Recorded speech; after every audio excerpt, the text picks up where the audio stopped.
kita. Ya, selamat malam semuanya. Baik, ya, selamat malam. Baik saudara-saudara kami semua yang mengikuti live streaming, selamat malam semuanya. Ya, Tuhan Yesus memberkati kita semua. Salam sehat semuanya bersama dengan keluarga. Ya, baik, kita akan mulaikan saja dengan menyanyikan satu pujian. Bukan dengan barang fana kau membayar dosaku. Ya, puji Tuhan. Mari kita nyanyikan pujian ini. Ya, Bapak Ibu sekalian, mari kita nyanyikan lagu ini. Oke. Ya.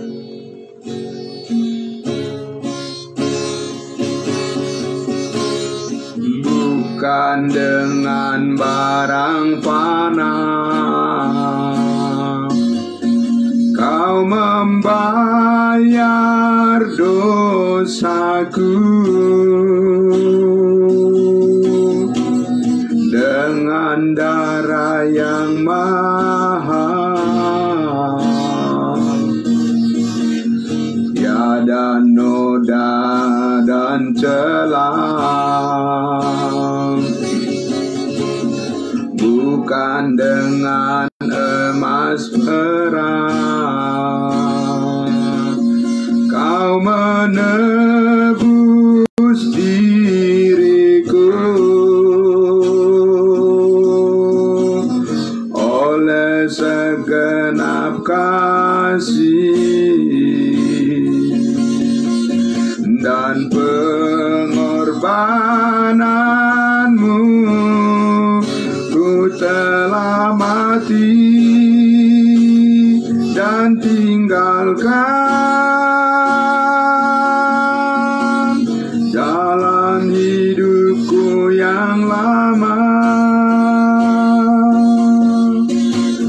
Semuanya sia-sia dan tak berarti lagi. Hidup ini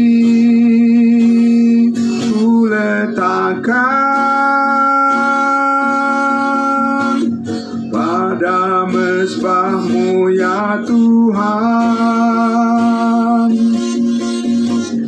Jadilah padaku seperti yang Kau ingini.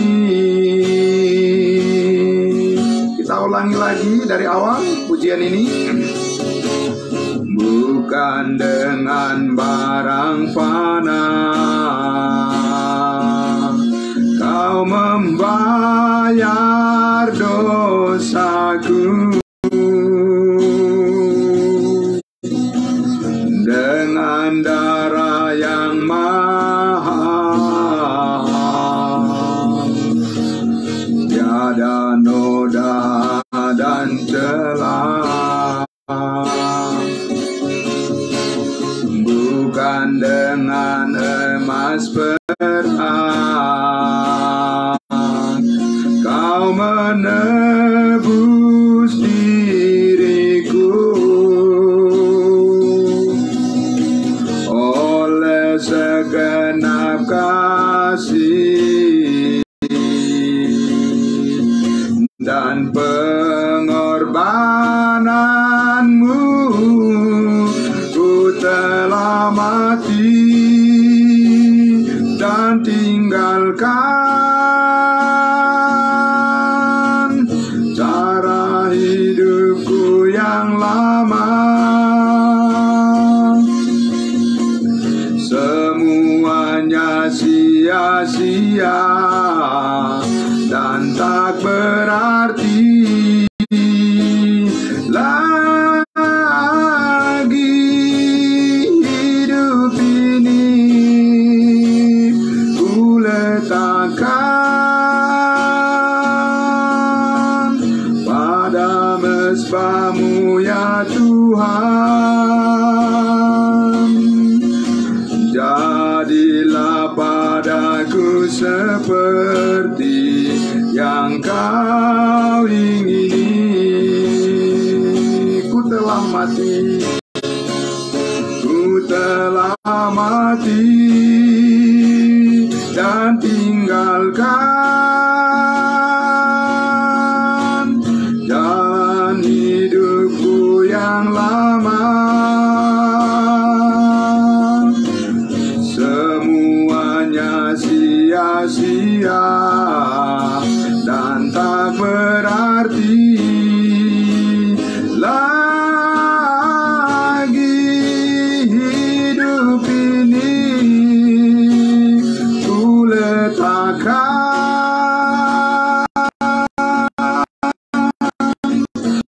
pada mesbah-Mu ya Tuhan. Jadilah padaku seperti yang Kau ingini. Jadilah padaku seperti yang Kau ingini. Jadilah padaku seperti yang Kau ingini.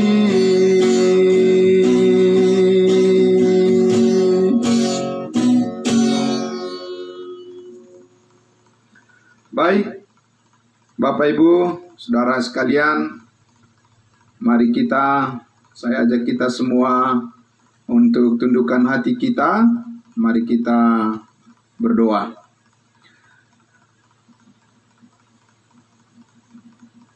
Dengan darah yang mahal, darah anak domba Allah, darah Yesus Kristus telah menebus kami dari segala kesalahan dan segala dosa yang kami perbuat. Bapa di surga, terima kasih Tuhan kami Yesus Kristus. Jika malam hari ini Tuhan kembali kami diberikan semangat yang baru. Karena kami tahu, oleh karena darah Kristus, kami dijadikan orang-orang kudus-Mu, ya Bapa. Dan kami sangat berterima kasih Tuhan Yesus, oleh karena kami memiliki hidup yang kekal, kami memperoleh keselamatan yang abadi karena penebusan oleh darah Kristus. Dan itulah Injil yang kami beritakan. Itulah kabar baik, berita sukacita yang ingin kami bawa kepada semua orang. Karena Allah menghendaki semua orang diselamatkan, dan bahkan semua orang bisa memperoleh pengetahuan akan kebenaran di dalam Kristus Yesus Tuhan kami. Terima kasih Bapak, diberkatilah semuanya saudara-saudara kami yang sudah berkenan hadir pada malam hari ini, baik melalui live streaming di Facebook maupun YouTube, maupun yang terkhusus hadir di dalam ruangan Zoom meeting kami malam hari ini. Terima kasih, maupun mereka yang sedang dalam persiapan untuk masuk. Kami berdoa Tuhan memberkati mereka semua. Terima kasih Bapa. Kami bersyukur menggunakan waktu yang ada ini untuk bersama-sama Tuhan merenungkan kebenaran firman-Mu yang luar biasa, memberikan semangat yang baru bagi kami setiap hari untuk tetap setia kepada-Mu ya Bapa. Terima kasih Bapa. Di dalam nama Tuhan Yesus kami berdoa dan bersyukur. Haleluya. Amin. Amin. Puji Tuhan.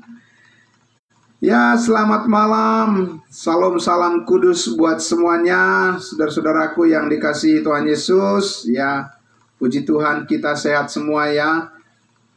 Puji Tuhan atas pertolongan Tuhan buat kita semua.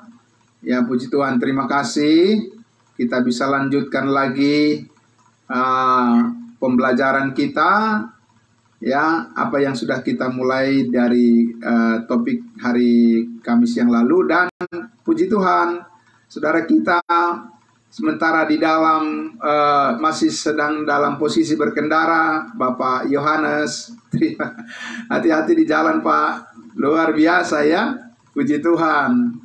Biar di sementara berkendara pun masih bisa tetap konsentrasi untuk belajar kebenaran firman Tuhan dan tidak dilewatkan waktu yang sudah kita sepakati bersama-sama ya untuk belajar bersama. Puji Tuhan saudara-saudaraku yang dikasihi Tuhan Yesus ya. Nah, jadi minggu lalu, hari Kamis yang lalu kita sudah melihat bagian yang pertama dari topik yang kita akan lakukan secara berseri ya, perbagian. Kita akan maju kepada bagian yang kedua, yaitu lebih lagi memahami bagaimana rencana Tuhan yang spesifik kepada kita saat ini ya. Bagaimana kita memahami rencana Tuhan yang khusus, yang spesial, di mana Tuhan saat ini benar-benar ya memberikan kepada kita kesempatan untuk menikmati segala kasih karunia-Nya, berkat surgawi yang Dia karuniakan melalui Kristus Yesus atas pekerjaan yang sudah selesai di Bukit Kalvari ya. Dan Bapak Ibu Saudara, kita akan maju kepada bagian yang kedua, yaitu untuk melihat dan lebih mendalami lagi ya, benarkah seluruh perintah Allah harus kita taati? Dan minggu yang lalu, Kamis yang lalu, kita sudah lihat mengenai mengenai perintah untuk merayakan hari-hari raya, hari Sabat dan lain sebagainya. Sudah kita lihat bahwa itu adalah hal yang berbeda ketika kita melihat apa yang dikatakan oleh Tuhan Yesus melalui Rasul kita, Rasul Paulus, kepada kita bangsa lain ya, bahwa kita tidak terikat dengan hari-hari tertentu, hari-hari raya tertentu. Kenapa? Karena itu dikatakan adalah sebuah bayangan ya, hanya bayangan saja ya, bayangan saja dari apa yang seharusnya diwujudkan, yaitu Yesus Kristus yang sudah menyelesaikan semuanya. Perintah-perintah daripada hukum Taurat itu sudah selesai dilaksanakan oleh Tuhan Yesus, sehingga sekarang kemerdekaan kita adalah kemerdekaan di dalam kasih karunia Tuhan, di mana kita bebas mengekspresikan ya sukacita dan damai sejahtera kita untuk memuliakan Tuhan tanpa diikat oleh peraturan-peraturan yang membuat kita menjadi khawatir dan takut akan hukuman.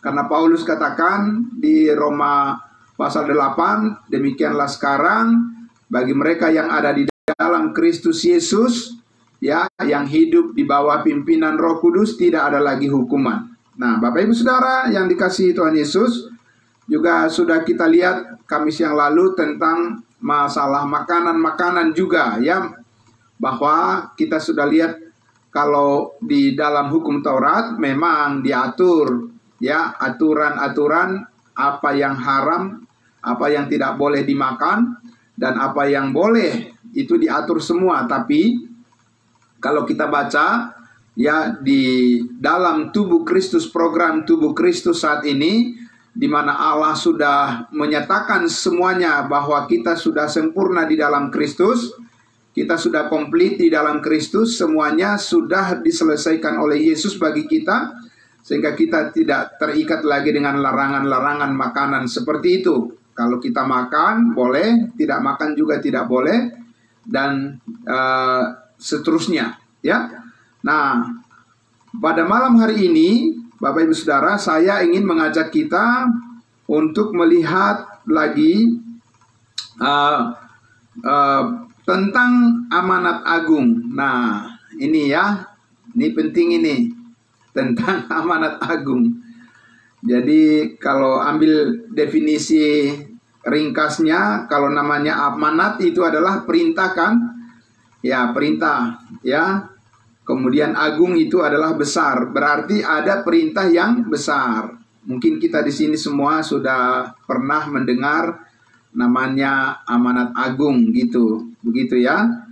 Nah, jadi perintah yang besar daripada Tuhan Yesus untuk apa? Untuk memberitakan Injil. Nah, tetapi Bapak Ibu Saudara, saat ini yang namanya yang disebut dengan amanat agung itu saat ini kalau saya bisa katakan itu rada-rada kabur ya pemahamannya, rada-rada nggak jelas gitu ya kan. Amanat agungnya itu tumpang tindih. Tumpang tindih kenapa?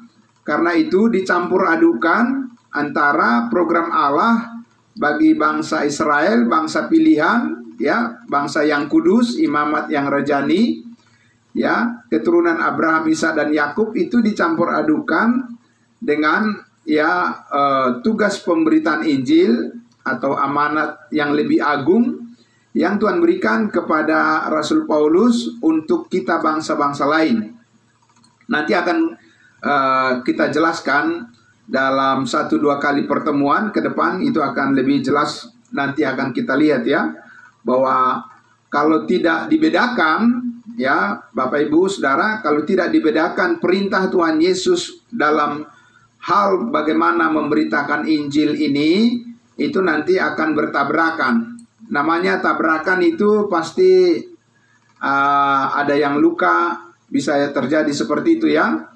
Ya, berbenturan gitu ya, ada sakit dan seterusnya ya. Nah, kita tidak mau pemberitaan kita itu menyakiti orang lain, tetapi pemberitaan kita itu haruslah pemberitaan yang membawa damai sejahtera ya, damai sejahtera Kristus, bukan damai sejahtera dunia. Nah, karena itu kalau kita bertanya Bapak Ibu Saudara, perintah Yesus tentang memberitakan Injil yang biasa disebut dengan amanat agung. Kalau kita bertanya misalnya, ketika Tuhan Yesus di bumi ini, ya, tentu kita sudah melihat bahwa pemberitaan Injil yang dilakukan Yesus itu disertai dengan apa? Disertai dengan kesembuhan-kesembuhan. Benar ya Bapak Ibu ya? Kalau baca Matius, Markus, Lukas, Yohanes, pemberitaan yang dilakukan, pemberitaan Injil, amanat pemberitaan Injil yang disampaikan oleh Tuhan Yesus itu disertai dengan apa? Disertai dengan kesembuhan-kesembuhan dari sakit penyakit dari orang yang datang mendengarkan Injil yang disampaikannya. Dia juga mengusir setan-setan gitu ya. Dan pernah satu kali juga Yesus mengusir setan dan masuk ke babi-babi ya waktu itu. Banyak sekali, ribuan gitu ya. Nah, jadi itu yang dilakukan. Kemudian juga ada juga pemberitaan Injil itu dilakukan disertai dengan fenomena bahasa roh gitu ya. Bahasa roh, bahasa lidah. Nah, juga ada pemberitaan Injil itu juga dengan apa? Janji pencurahan Roh Kudus, pencurahan Roh Kudus, gitu ya. Nah, kalau kita bertanya, apakah sekarang ini pemberitaan Injil harus juga disertai dengan hal-hal yang seperti itu? Apakah pemberitaan amanat agung yang sekarang ini harus juga memunculkan ya tanda-tanda seperti itu, tanda-tanda ajaib, tanda-tanda mujizat atau tanda-tanda kuasa-kuasa supernatural seperti itu? Kan itu patut kita bertanya, kan Bapak Ibu ya, sehingga kita bisa memahami atau kita bisa mengaminkan apa yang sedang dikerjakan oleh Allah saat ini, dan sebenarnya apa yang tidak dikerjakan oleh Tuhan Allah saat ini. Maka dalam pemahaman kita tentang amanat agung itu penting kita melihat bahwa itu adalah hal yang berbeda, ya. Nah, berbeda antara apa yang ditetapkan oleh Tuhan Allah, perintah untuk memberitakan Injil kepada umatnya bangsa Israel, dan amanat agung, perintah yang ditetapkannya untuk kita yang bukan bangsa Israel. Nah, jadi Bapak Ibu Saudara, sedikit juga saya sampaikan bahwa ketika kita membayangkan pemberitaan Injil yang dilakukan oleh Tuhan Yesus dengan segala disertai dengan apa? Kesembuhan-kesembuhan, kemudian mengusir setan, kemudian bahasa-bahasa roh, ya, dan lain sebagainya. Kalau itu yang kita bayangkan pemberitaan Injil yang harus terjadi sekarang ini, ya, maka di masa COVID-19 hampir 2 tahun ya, Bapak Ibu ya, lebih dari 2 tahun, katakan begitu. Ya, berarti tanda-tanda itu tidak ada kan? Tidak ada. Banyak orang malah kebanyakan atau begitu banyak orang yang meninggal karena sakit. Dan tidak ada pemberita Injil yang membawa kesembuhan kepada orang-orang yang terkena COVID-19 beberapa waktu yang lalu. Dan puji Tuhan sekarang sudah berhenti, begitu ya. Nah, Bapak Ibu Saudara, karena itulah kita sebagai orang Kristen sejati, orang percaya, haruslah kita betul-betul memahami dengan baik, ya, sebenarnya apa yang Tuhan inginkan sekarang ini, apa yang sedang Tuhan kerjakan saat ini, supaya pelayanan itu jangan mubazir. Mubazir itu maksudnya sudah sungguh-sungguh giat untuk Allah tetapi tanpa pengertian yang benar. Paulus sudah berdoa kepada mereka supaya mereka diselamatkan, gitu ya.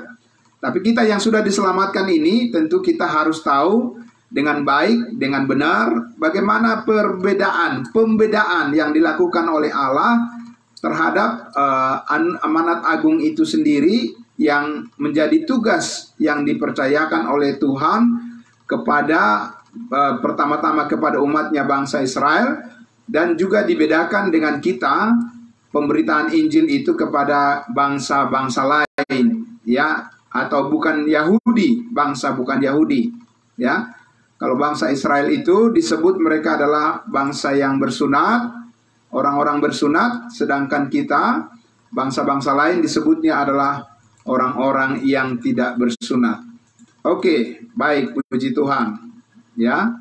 Nah, Bapak Ibu Saudara yang dikasihi Tuhan Yesus, karena itu saya mengajak kita untuk langsung saja melihat pertama-tama amanat agung diawali oleh Yesus Kristus memintakannya sebagai Injil Kerajaan Sorga kepada bangsa Israel. Mari kita lihat di Matius pasal 3. Matius pasal 3, ya. Sebelum Yesus Kristus memberitakan apa? Yaitu memberitakan Injil Kerajaan Sorga, sudah terlebih dahulu ada Yohanes Pembaptis yang mendahuluinya, ya, Yohanes Pembaptis. Nah, kita lihat di Matius pasalnya yang ke-3. Mari Bapak Ibu sekalian, kita buka Alkitab kita baca dari Matius pasal 3 ayatnya yang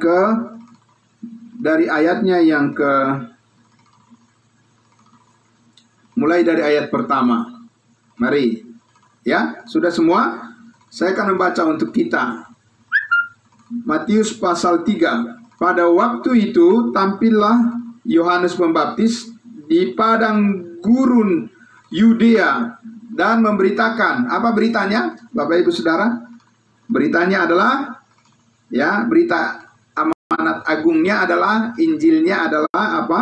Ayat 2. Bertobatlah sebab kerajaan sorga sudah dekat. Ya, sebab kerajaan sorga sudah dekat. Itu berita Injilnya, itu kabar baiknya, itu berita baiknya, ya. Tapi kalau kita bertanya, kerajaan sorga sudah dekat, dekat bagaimana maksudnya? Sampai sekarang masih dekat apa sudah jauh gitu, ya? Nah, tentu kita melihat di situ di ayatnya yang ketiga.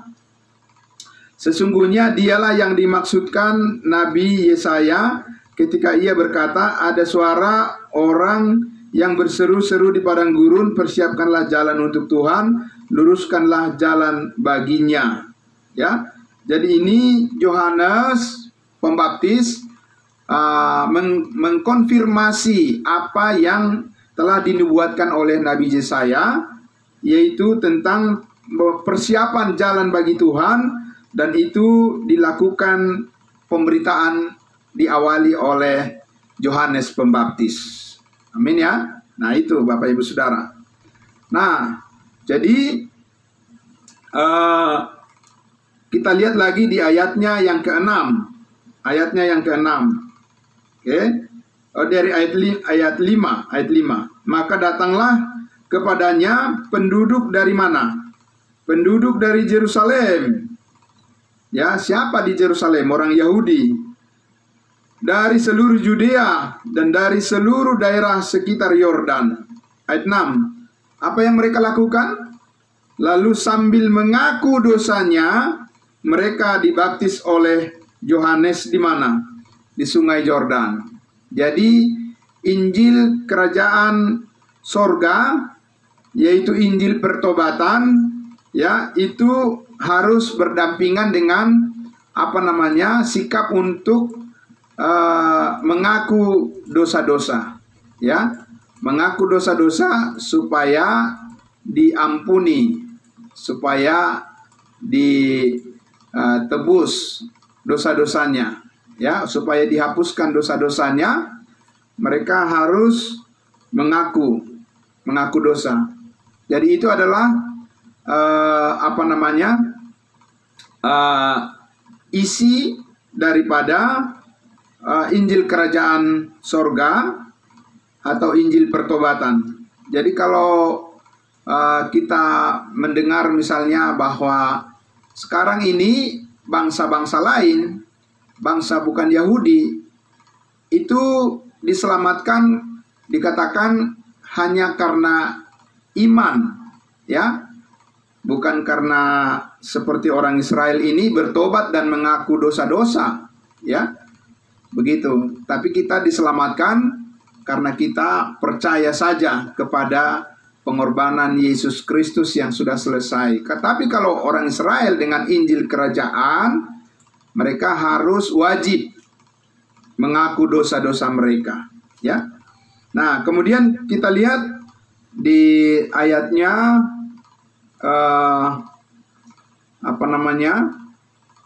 ayatnya yang ke-11. Coba kita lihat di ayat 11. Ayat 11 dikatakan, Aku membaptis kamu dengan apa? Dengan air sebagai tanda pertobatan. Ya, tanda pertobatan, baptisan air. Tetapi Yesus yang datang kemudian daripadaku, kata Yohanes, lebih berkuasa daripadaku dan aku tidak layak melepaskan kasutnya. Ia akan membaptis kamu dengan apa? Membaptis kamu dengan Roh Kudus dan dengan api. Ya, ada enggak gereja sekarang yang melaksanakan ini? Amanat agung ini. Ya, Bapak Ibu Saudara. Ya, bahwa mereka dibaptis dengan Roh Kudus dan dengan api. Begitu ya. Jadi jangan dipilih-pilih. Kalau memang semuanya perintah Tuhan harus ditaati, kan? Jangan dipilih-pilih. Yang ini ditaati, yang itu tidak ditaati. Kalau memang benar bahwa semua perintah Tuhan itu ditujukan kepada kita dan harus kita taati, tapi tidak terbuktikan bahwa ada yang berhasil melakukannya. Nah, makanya kita harus bisa melihat perbedaan yang Tuhan buat, yang mana yang Tuhan tujukan kepada kita dan mana yang bukan ditujukan pada kita. Ini sebenarnya tidak susah dipahami. Kalau misalnya ibu-ibu pergi ke pasar, apakah semua yang ada di pasar itu dibeli? Ya tidak. Walaupun misalnya mau ini, mau itu, yang itu mau, dan yang itu mau, ya. Semuanya, buah, sayur, semua, daging, walaupun mau, bukan berarti dibawa semua, kan? Ya, yang mana kira-kira yang dipastikan, yang dipilih, ya, yang sudah direncanakan, itulah yang dilakukan. Ya kan? Atau kalau misalnya kita pergi ke restoran, ya kan, makan di restoran, terus pesan semua gitu, apa aja makanan di situ dipesan? Ya tidak. Ya apa yang kira-kira kita rencanakan yang pas buat kita, itulah yang kita pilih, ya. Nah, di dalam hal kita bagaimana kita menjalani kehidupan di menaati perintah Tuhan, maka kita harus tahu yang mana yang Tuhan inginkan, yang mana yang Tuhan tetapkan, yang mana yang Tuhan mau untuk kita hidupi, untuk kita lakukan dan untuk kita taati. Itulah namanya kita menjadi orang Kristen yang bijaksana, ya. Nah, Bapak Ibu Saudara, karena itu kita lihat Allah sendiri yang menetapkan bagaimana pembedaan itu bagi kita dan juga bagi mereka bangsa Israel. Jadi kita lihat di ayatnya yang ke-9 dulu ya. Kita lihat ayat 9 ya, kepada siapa ditujukan oleh Yohanes Pembaptis sebenarnya perintah ini, perintah untuk pertobatan ini, ya. Pertobatan dan mengaku dosa-dosa. Ayat 9. Dan janganlah mengira bahwa kamu dapat berkata dalam hatimu, Abraham adalah bapa kami.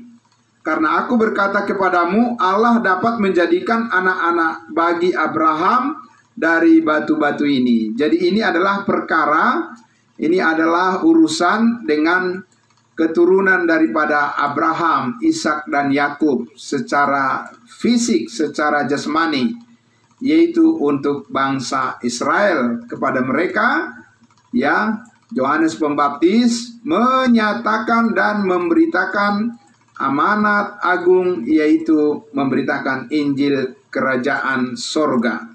Sekarang kita lihat di pasal 4 ayatnya, pasal 4 dengan Yesus Kristus, ya, ayat pasal 4 ayatnya.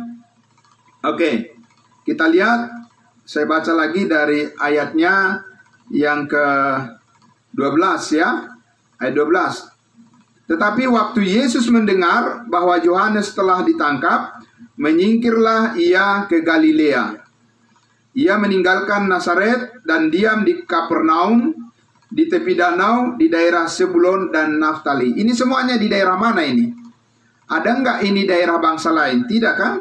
Semuanya itu ada di daerah wilayah Israel, Bapak Ibu sekalian.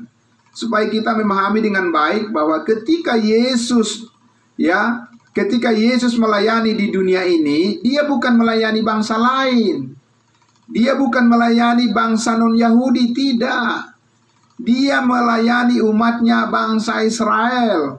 Maka Injil yang dibawa pun adalah berita kabar baik tentang keselamatan bangsa Israel. Ya, Bapak Ibu ya. Supaya kita bisa membedakan nih. Nah, kemudian kita lihat di ayatnya yang ke-17. Ya. Sejak waktu itulah Yesus memberitakan, apa beritanya? Sama kan dengan Yohanes Pembaptis? Bertobatlah sebab kerajaan sorga sudah dekat. Kenapa beritanya seperti itu? Karena kerajaan surga itu sudah dijanjikan oleh Allah kepada nenek moyang bangsa Israel. Dan kerajaan surga itu akan digenapi oleh Yesus Kristus, ya, di tengah-tengah umatnya Israel. Kalau mereka mau menerima Yesus sebagai Mesias, sebagai Raja mereka. Jadi itulah beritanya, ya. Nah, Bapak Ibu Saudara yang dikasihi Tuhan Yesus, maka kita akan lihat juga di Matius pasal 10. Nah, kita lihat Matius pasal 10. Matius pasal 10, inilah perintah atau amanat dari Tuhan Yesus kepada 12 muridnya, ya, untuk memberitakan Injil yang sama, Injil Kerajaan Sorga. Matius 10, ayatnya yang ke-5, mulai dari ayat 5. Semua sudah, ya. Mari kita lihat Bapak Ibu Saudara. Judul perikopnya di situ apa? Yesus mengutus ke-12 rasul. Ada Paulus di sini? Tidak ada. Ya, Paulus tidak mengenal pemberitaan ini sebagai dasar kabar baik dalam pelayanannya. Tidak. Petrus yang yang menerima ini, Petrus dan kawan-kawan. 5. Ke-12 murid itu diutus oleh Yesus dan ia berpesan kepada mereka. Yesus berpesan kepada 12 murid Yesus, Petrus, Yohanes, Yakobus. Ya, inilah amanat agungnya. Apa? Amanatnya adalah janganlah kamu menyimpang kemana? Ke jalan bangsa lain. Ya, jelas ya, atau masuk ke dalam kota orang Samaria. Kalau memang kedatangan Yesus yang pertama adalah untuk semua bangsa, kenapa Yesus melarang murid-muridnya pergi ke bangsa lain? Ya, Bapak Ibu ya, kenapa? Ini membuktikan bahwa kehadiran Yesus Kristus itu adalah benar-benar melayani bangsa Israel dengan Injil kerajaan sorga sebagai amanat agungnya. Ya, nah kita lihat di ayatnya yang ke-6. Melainkan, pergilah kemana? Pergilah kepada domba-domba yang hilang dari umat Israel. Ya, jadi kalau kita ada pada saat itu, ya, jangan terlalu banyak berharap. Karena apa? Karena Yesus datang untuk memberitakan Injil dan murid-muridnya diutus untuk menyampaikan kabar baik kepada umatnya Israel. Ya, karena kita bukan orang Israel. Kita adalah bangsa lain di luar Yahudi. Ayat 7. Pergilah, beritanya apa? Pergilah dan beritakanlah kerajaan sorga sudah dekat. Dengan konsisten Yesus menyampaikan bahwa kerajaan sorga yang sudah dijanjikan oleh Allah kepada nenek moyang bangsa Israel itu sudah dekat. Dekatnya bagaimana? Ya, dekatnya ya rajanya sudah ada di situ. Ada di bumi rajanya.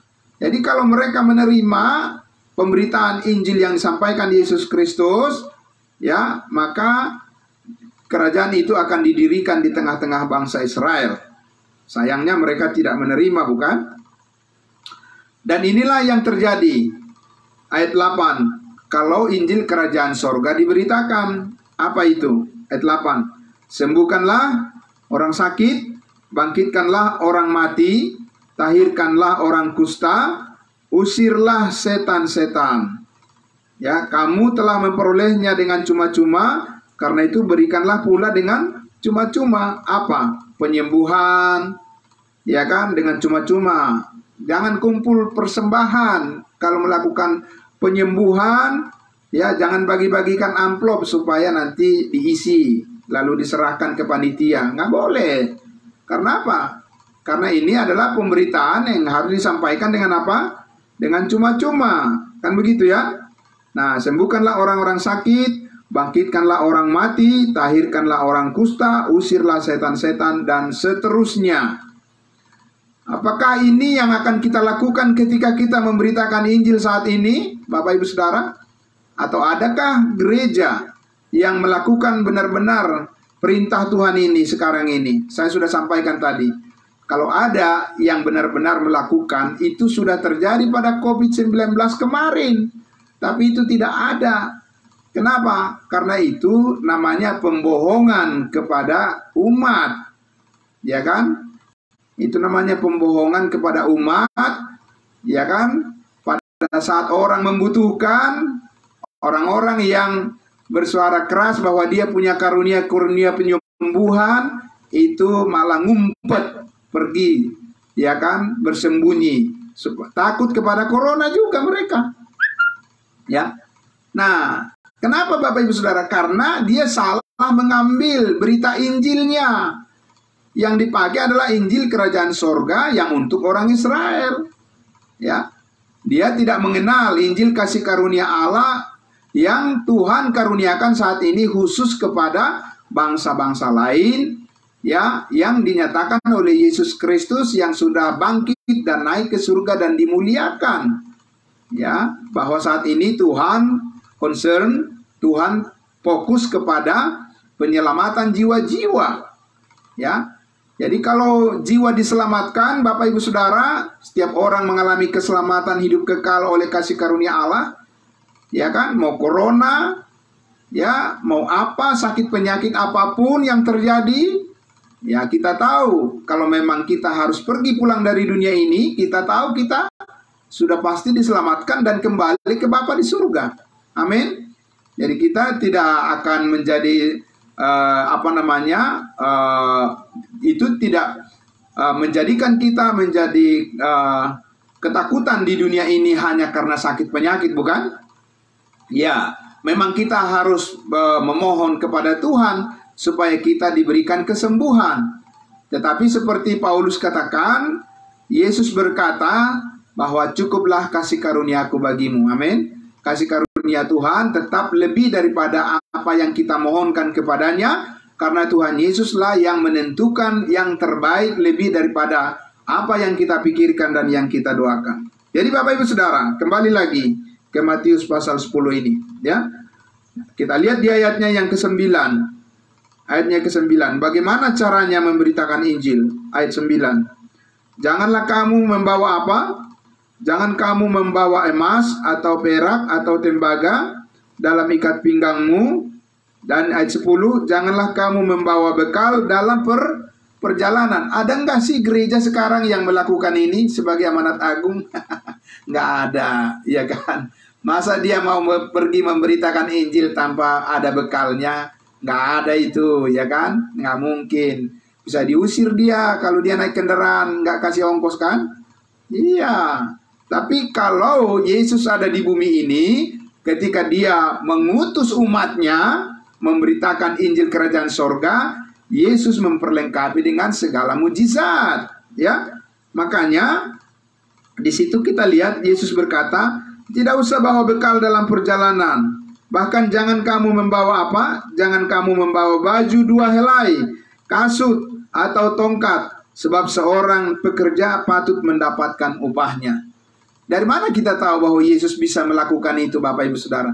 Kan ketika Yesus memberitakan Injil, kemudian Injil Kerajaan Surga, kemudian datanglah orang berbondong-bondong, 5.000 orang banyaknya, tapi Yesus bisa menjadikan 5 roti dan 2 ikan, ya, amin. Dan mereka semua kenyang kan, ada mujizat yang luar biasa. Jadi murid-muridnya itu udah khawatir, bagaimana nih kasih makan orang-orang ini nih, 5.000 orang, bagaimana kita cari makan?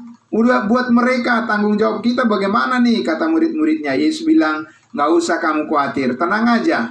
Ya, ada yang bawa ikan di sini, ada, katanya, dibawa 5 roti dan 2 ikan. Nah, kemudian Bapak Ibu Saudara, Yesus berdoa, terjadi mujizat yang besar yang luar biasa. Nggak usah khawatir, ya kan? Yesus bisa melakukannya lebih daripada yang mampu dipikirkan. Nah, kalau sekarang kita memberitakan Injil, kemudian kita mengharapkan yang seperti itu, Injil Kerajaan Sorga, tidak ada Bapak Ibu Saudara, karena bukan itu yang sedang Tuhan lakukan saat ini. Amin. Saat ini yang Tuhan lakukan adalah penyelamatan jiwa-jiwa melalui pemberitaan Injil kasih karunia Allah. Apa itu? Pemberitaan Yesus mati, hapus segala dosa, siapa yang percaya pasti masuk surga. Amin. Nah, itu Bapak Ibu Saudara. Nah, jadi karena itu kita lihat lagi di Matius pasal 15. Lanjut kita ke Matius 15. Kita akan lihat di sini bagaimana seorang perempuan dari bangsa lain, ya, ada satu orang kita lihat di sini, orang dari bangsa lain, perempuan dari bangsa lain yang bukan Yahudi, meminta pertolongan kepada Yesus, ya, meminta keselamatan kepada Yesus. Bagaimana respon Yesus pada saat itu? Coba kita lihat Matius pasal 15 dari ayatnya yang ke-21. Ya, ketika Injil Kerajaan Sorga itu diberitakan, itu harus berpusat kepada bangsa Israel, tidak langsung ke bangsa lain seperti kita sekarang menerima Injil kasih karunia Allah tanpa melalui bangsa Israel. Kita lihat ayat 21 ya. Ayat 21, mari. Matius 15. Sudah Bapak Ibu? Ya. Ayat 21, lalu Yesus pergi dari situ dan menyingkir ke daerah Tirus dan Sidon. Maka datanglah seorang perempuan Kanaan ya, bukan perempuan Israel, dari daerah itu dan berseru, kasihanilah aku ya Tuhan, anak Daud, karena anakku perempuan kerasukan setan, dan sangat menderita. Kan Yesus datang untuk menyembuhkan kan? Dengan Injil Kerajaan Sorga, dia menyembuhkan, memberi kesembuhan. Maka orang ini menggunakan kesempatan itu untuk meminta agar Yesus menyembuhkan anaknya yang kerasukan setan. Ya. Tapi jawab Yesus apa? Ayat 23. Tetapi Yesus sama sekali tidak menjawabnya. Wah. Ya, kalau Bapak Ibu sekarang ada pada saat itu, protes enggak pada Yesus? Tuhan, bukankah engkau datang kepada semua bangsa? Kan begitu. Kalau dari pandangan Injil sekarang ini kita melihatnya, kan begitu. Kan nggak boleh nolak kan? Nggak boleh menolak orang dilayani, harus dilayani. Tapi buktinya Yesus di sini menolak. Ya, Yesus berkata tidak, sama sekali tidak menjawabnya. Lalu murid-muridnya datang dan meminta kepadanya. Murid-muridnya yang tadi itu yang sudah mendengar bahwa mereka diutus hanya kepada domba-domba yang hilang dari umat Israel. Ya, Petrus ya katakan apa? Suruhlah ia pergi. Ia mengikuti kita dengan berteriak-teriak. Ya. Jawab Yesus ayat 24. Jawab Yesus, aku diutus hanya. Tahu kan hanya Bapak Ibu ya? Only. Hanya. Ya, satu-satunya berarti. Jawab Yesus, aku diutus hanya kepada domba-domba yang hilang dari umat Israel. Ya. Jadi kita nggak boleh protes kepada Yesus pada saat itu. Ya, kalau dia tidak merespon perempuan Kanaan ini untuk disembuhkan, nggak boleh. Kan Yesus tahu, sadar betul dia. Ya, bahwa dia pada saat itu datang untuk umat Israel, memberitakan Injil kepada bangsa Israel. Ya. Nah, kemudian ayat 25, tetapi perempuan itu mendekat dan menyembah dia sambil berkata, apa katanya? Tuhan, tolonglah aku. Ya, begitu memelas dia, ya, begitu minta belas kasihan, dan dia ngotot terus, Bapak Ibu Saudara. Ya, sekarang ini orang nggak perlu ngotot untuk diselamatkan kan? Ya, nggak usah ngotot, langsung terima aja. Sekarang ini nggak usah susah-susah. Ya, percaya saja semua dosamu diampuni, lunas dibayar, dikuduskan sekali untuk selama-lamanya. Engkau pasti masuk surga, dimeteraikan dengan Roh Kudus. Sudah, selesai. Amin. Bukan seperti ini, sampai memelas dia, Tuhan tolonglah. Gitu ya. Itu Injil Kerajaan Sorga, begitu modelnya kepada bangsa Israel. Tapi apa jawab Yesus? Ayat 26. Tetapi Yesus menjawab, langsung dia terima, langsung dia menolongnya? Tidak. Ya. Yesus katakan tidak patut, tidak layak. Ya, tidak patut, tidak layak mengambil roti yang disediakan bagi anak-anak. Siapa anak-anak? Anak-anak kerajaan sorga, yaitu orang Israel. Dan melemparkannya kepada siapa? Melemparkannya kepada anjing. Waduh, ngeri kali ya. Iya, posisi daripada wanita perempuan ini sebagai bangsa lain pada saat itu, ya, benar-benar dikatakan oleh Yesus posisinya, dikatakan perbandingannya adalah antara anak-anak yang memiliki roti dan anjing yang tidak memiliki roti, ya. Jadi Yesus katakan tidak patut diambil roti untuk anak-anak lalu dilemparkan kepada anjing. Bangsa lain itu dikategorikan sebagai yang bukan pewaris pada saat itu. Siapa pewaris? Yaitu tadi keturunan Abraham, Ishak dan Yakub, yaitu orang-orang Israel. Ya. Nah, berhubung karena orang ini bukan orang Israel, maka dia tidak tidak mendapat bagian di situ. Oke. Ketika Yesus mengatakan bahwa posisi daripada perempuan ini adalah seperti anjing, protes enggak dia, Bapak Ibu Saudara? Wah, kok ngomongnya kayak gitu? Apa begitu perempuan ini ngomong, Bapak Ibu Saudara? Wah, nggak sopan. Ya kan? Apa dia protes? Wah, nggak sopan nih Tuhan nih. Ya kan? Bilang saya anjing. Apa dia ngomong begitu, Bapak Ibu Saudara? Bagaimana?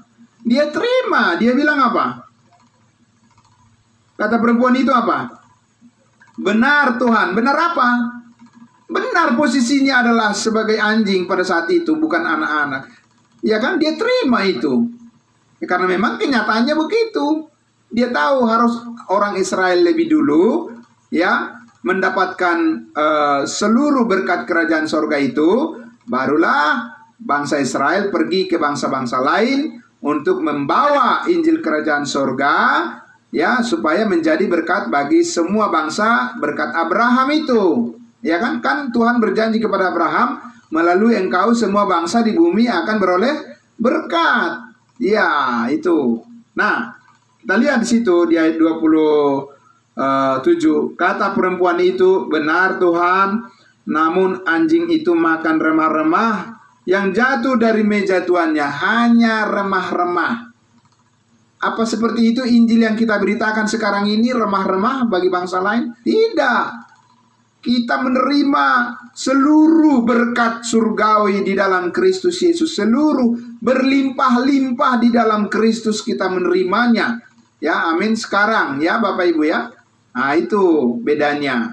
Karena yang kita terima sekarang ini adalah berita amanat agung, yaitu Injil kasih karunia Allah, ya, yaitu berdasarkan penebusan segala dosa yang sudah selesai dicapai oleh Tuhan Yesus, dan itu dikaruniakan sepenuhnya bagi kita. Tidak seperti pada saat Yesus ada di bumi dulu, posisi bangsa lain itu sangat menyedihkan ya.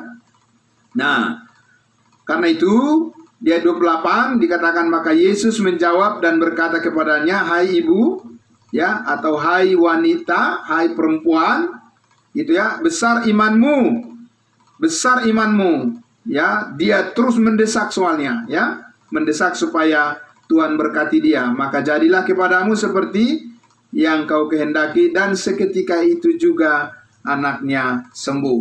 Ya, Bapak Ibu Saudara. Jadi keselamatan itu oleh Injil Kerajaan Sorga itu selalu dicirikan, ditandai dengan kesembuhan secara fisik. Amin, jelas ya Bapak Ibu ya. Jadi kalau kita menerima Injil Kerajaan Sorga sekarang ini, ya berarti kita ini nggak boleh sakit harusnya kan. Tetapi itu adalah Injil Kerajaan Sorga yang ditujukan oleh Allah bagi penyelamatan melalui program Allah ya untuk bangsa Israel, yaitu Kerajaan Sorga di bumi ya. Nah, Bapak Ibu Saudara yang dikasihi Tuhan Yesus, saya akan mengajak kita membaca yang terakhir untuk malam ini ya, Matius 28, untuk mengajak kita melihat lagi lebih jelas bahwa sampai Matius 28 pun, sesudah Yesus bangkit dari antara orang mati, Tuhan Yesus masih berperkara dengan bangsa pilihannya, bangsa Israel ya, sebelum Paulus diselamatkan. Sehingga kita perlu melihat Matius 28 ini juga adalah merupakan amanat agung Tuhan kepada bangsa Israel ya. Matius 28 ayat 19 dan 20. Dan kita lihat lagi dari ayat 16, saya baca ya. Dan ke-11 murid itu berangkat ke Galilea, ke bukit yang telah ditunjukkan Yesus kepada mereka. Ketika melihat dia, mereka menyembahnya, tetapi beberapa orang ragu-ragu. Ya, coba lihat itu ya. Jadi mereka saja masih ragu-ragu melihat Yesus yang sudah bangkit, bukannya menyambutnya dengan penuh keyakinan. Ayat 18, Yesus mendekati mereka dan berkata, kepadaku telah diberikan segala kuasa di surga dan di bumi.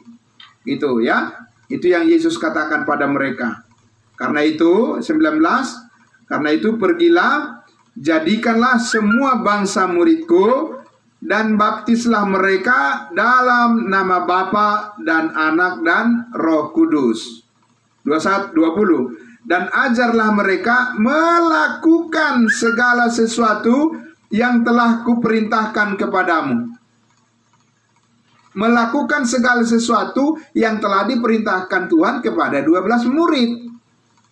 Ya. Apa aja itu? Banyak sekali kalau kita mau rinci, ya kan? Di mana Yesus juga memerintahkan kepada 12 muridnya supaya mereka juga memelihara hukum Taurat. Nah, itu ya. Jadi bahwa amanat ini bukan amanat agung yang diperuntukkan bagi bangsa lain sekarang ini, tidak. Dan tidak ada yang benar-benar melakukan itu sekarang. Ya, karena apa? Contoh ayat 19.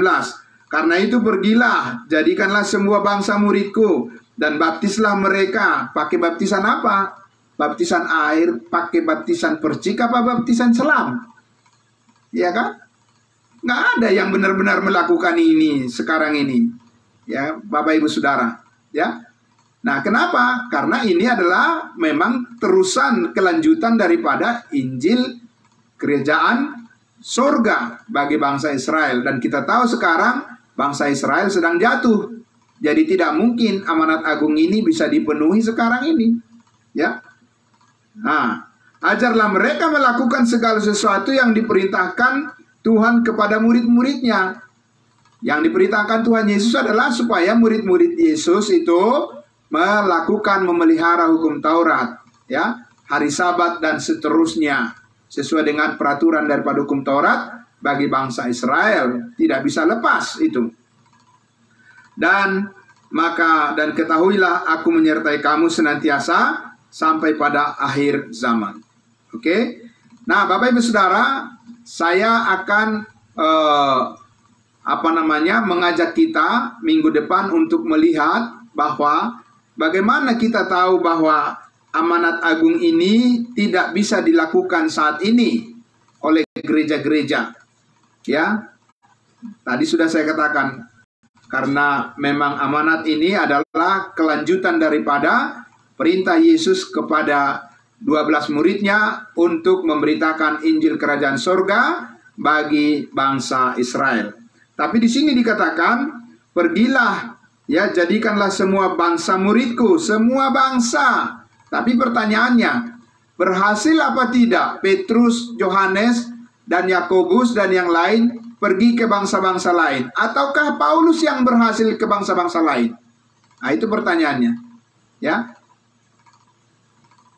Berhasilkah Petrus, Yakobus, dan Yohanes pergi ke bangsa-bangsa lain memberitakan Injil Kerajaan Sorga? Ataukah mereka akhirnya berhenti di Yerusalem? Kemudian Tuhan Yesus mengangkat satu rasul khusus, rasul untuk bangsa lain, untuk membawa Injil kasih karunia kepada bangsa lain. Itu pertanyaannya, ya. Nah, itu akan saya jelaskan untuk minggu depan, supaya kita bisa melihat perbedaan daripada amanat agung yang diperuntukkan bagi umat pilihannya bangsa Israel, dan amanat yang lebih agung, perintah memberitakan Injil yang lebih agung bagi kita, bangsa-bangsa lain, melalui rahasia yang dibukakan oleh Tuhan Yesus kepada dan melalui seorang rasul, yaitu Rasul Paulus namanya. Maka Paulus mengatakan, ikutilah teladanku sama seperti aku meneladani Kristus. Paulus tidak pernah meneladani Kristus yang hidup di bumi pada saat itu, ketika Yesus hidup dalam daging dan hidup di bawah hukum Taurat. Tidak pernah. Nah, maka kita perlu memahami keteladanan Yesus seperti apa yang diteladani Paulus, sehingga kita pun harus mengikutinya saat ini. Amin. Bapak Ibu Saudara, itulah malam hari ini, ya, pemaparan materi untuk topik yang sudah kita diskusikan tentang amanat agung bagian pertama, ya. Jadi jangan salah mengambil perintah Tuhan, karena itu akan menjadi mubazir atau tumpang tindih atau menjadi sia-sia, karena Tuhan tidak mau kita sungguh-sungguh giat untuk Allah tanpa pengertian yang benar. Tapi sebaliknya, sekecil apapun jeripayahmu dalam Tuhan, semuanya tidak akan sia-sia, kata Paulus. Semuanya diperhitungkan oleh Tuhan, ya. Dan besarlah upahmu di surga, karena kita selalu setia memberitakan Injil kasih karunia Allah sebagai emas, perak, dan batu permata dengan kebenarannya yang murni. Mari kita berdoa. Mari kita berdoa untuk menutup pemberitaan firman Tuhan malam hari ini. Dan sebelum kita masuk pada sesi tanya jawab, ya, atau sharing firman Tuhan, kita berdoa. Terima kasih Bapa di dalam surga. Malam hari ini kembali kami diberikan lagi wawasan yang lebih luas dan lebih dalam lagi tentang rencana program Tuhan. Kami mau hidup di dalam program Tuhan. Kami mau berjalan dalam rencana Tuhan, bukan dalam rencana manusia.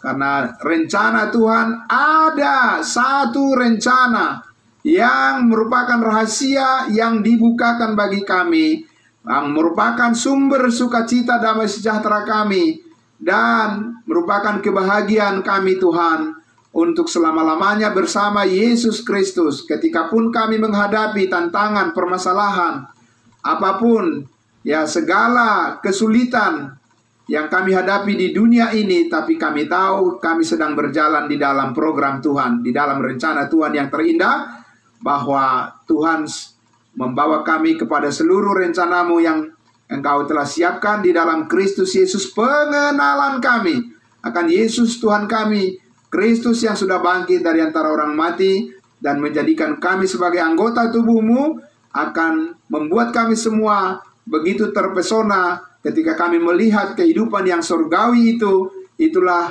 yang kami jalani saat ini bersama dengan Tuhan Yesus Allah kami. Terima kasih Bapa, diberkati semuanya yang sudah mendengarkan firman-Mu pada malam hari ini. Dan kami bersyukur untuk semuanya ini akan kami lanjutkan lagi di minggu yang akan datang. Dalam nama Tuhan Yesus kami berdoa dan bersyukur. Haleluya. Amin. Tuhan Yesus memberkati. Amin. Ya, oke, terima kasih terima kasih juga semua yang di live streaming. Tuhan memberkati semuanya.